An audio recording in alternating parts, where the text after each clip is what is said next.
La difficulté est le rythme de ces courses. Nous ne sommes que deux à bord, le bateau peut casser, et il faut beaucoup d'expérience pour connaître les limites du bateau. Trouver les limites signifie souvent casser quelque chose, et forcément, nous ne pouvons pas nous le permettre.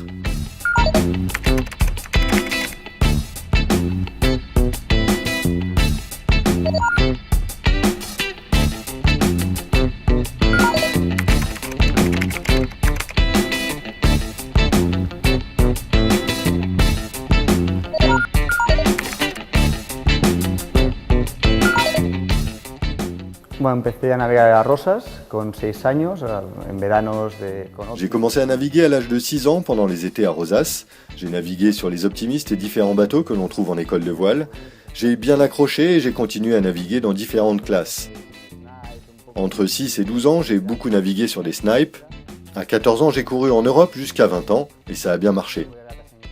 Je suis ensuite passé au 470. Je savais que ce serait compliqué, mais je voulais essayer. Et ça n'a pas trop marché. J'avais besoin d'un challenge quand j'ai arrêté le 470. J'ai donc navigué en mini, j'étais aussi à la recherche d'aventures et la classe mini répondait bien à mes attentes. J'ai navigué pendant 4 ans en mini et j'ai participé à 2 mini transats. J'ai construit moi-même mon bateau pour l'une des 2 courses. Ça n'était pas facile, mais c'était une expérience très enrichissante. J'ai ensuite eu l'opportunité de participer à la Barcelona World Race.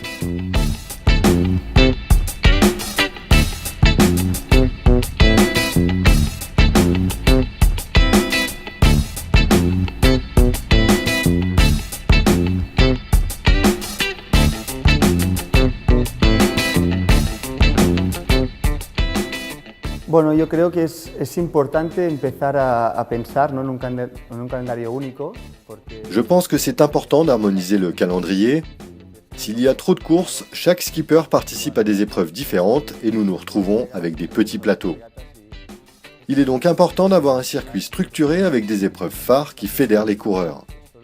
C'est juste le début, mais je pense que l'Ocean Masters World Championship est une très bonne idée. En tout cas, c'est une bonne chose pour le futur.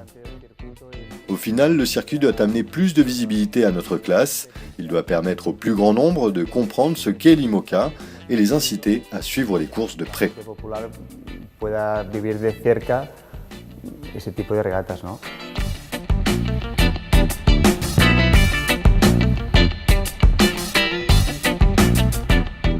A ver, mi peor momento fue cuando en la Barcelona World Race. Mon plus mauvais souvenir, c'était pendant la dernière Barcelona World Race.